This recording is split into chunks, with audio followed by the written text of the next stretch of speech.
su un fenomeno che preoccupa. Buonasera a tutti. Dunque, dopo il via libera della Regione, la Giunta regionale questa mattina ha mostrato ai sindaci dei comuni interessati il tracciato della nuova Valsugana a pedaggio e i sindaci sono tornati con alcune rassicurazioni, almeno quelli che ci sono andati, altri sono rimasti a casa, un'assenza polemica la loro e si sapeva. Il resoconto del nostro primo servizio.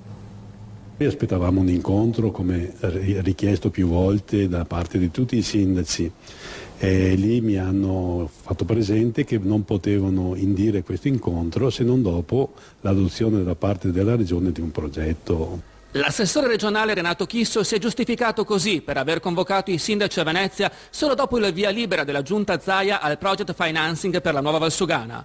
Al suo invito questa mattina hanno risposto 10 comuni: Bassano, Romano, Valstagna, Rossano, Loria, con i rispettivi primi cittadini, San Nazario, Cassola, Mussolente, Castello di Godego, Castelfranco con gli assessori delegati. Assenti per protesta, come preannunciato, Cismon, Solagna, Campolongo e Pove. Ai presenti Chisso ha mostrato finalmente il progetto preliminare, strada a pedaggio, non autostrada, a 2 corsie per senso di marcia in vallata. I nodi del tracciato nei singoli territori verranno affrontati in incontri individuali con i sindaci entro metà gennaio. Si parte giovedì prossimo con Romano, Cassola e Bassano. Valstagna e San Nazario hanno chiesto che i comuni della Val Brenta vengano ricevuti tutti assieme, anche se nel fronte affiorano crepe e tensioni. Non credo che ci siano spaccature, perché abbiamo ancora tutto il tempo per ragionarci sopra, per intervenire dove è il caso di intervenire.